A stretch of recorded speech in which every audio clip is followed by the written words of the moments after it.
স্বাক্ষর করা হয়েছে। বর্তমান সরকার স্বাক্ষরিত সনদের প্রতিটি দফা যথাযথভাবে বাস্তবায়ন করতে বদ্ধপরিকর। উপস্থিত সশস্ত্র বাহিনীর অফিসার্স এবং সৈনিকবৃন্দ, আগামী 14 এপ্রিল অর্থাৎ বাংলা নববর্ষের প্রথম দিন থেকে আমরা কৃষকদের জন্য কৃষক কার্ড প্রদান শুরু করতে যাচ্ছি।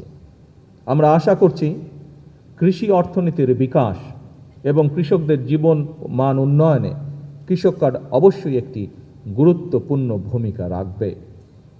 পর্যায়ক্রমে সারা দেশের সকল কৃষক এই সুবিধা পাবেন, যা প্রায় 2,75,00,000 কৃষক যারা সরাসরি কৃষি পেশার সাথে জড়িত। এছাড়াও বর্তমান সরকার কৃষি ও মৎস্য খাতে 10,000 টাকা পর্যন্ত কৃষি ঋণ সুদসহ মওকুফ করেছে।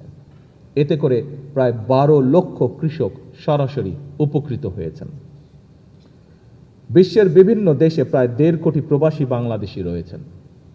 বর্তমান সরকার তাদের জন্য প্রবাসী কার্ড প্রদানের সিদ্ধান্ত গ্রহণ করেছে, যা পর্যায়ক্রমিকভাবে বাস্তবায়ন করা হবে।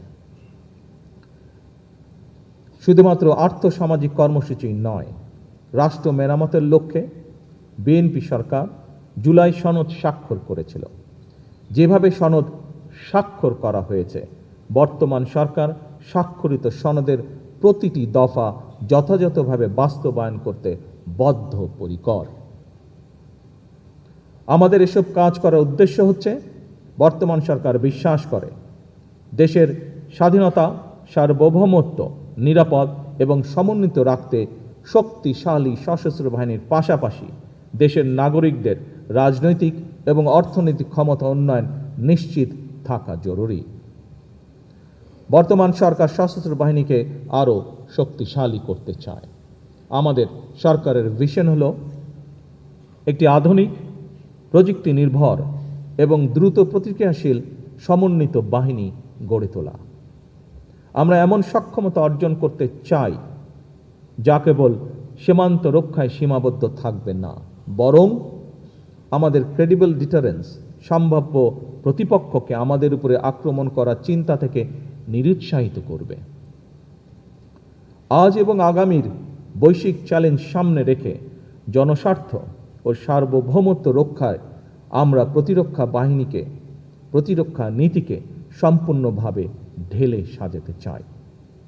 সেনা, নৌ ও বিমান বাহিনীকে আরও দ্রুত প্রতিক্রিয়াশীল এবং সমন্বিত ক্ষমতা সম্পন্ন বাহিনী হিসাবে গড়ে তুলতে চাই।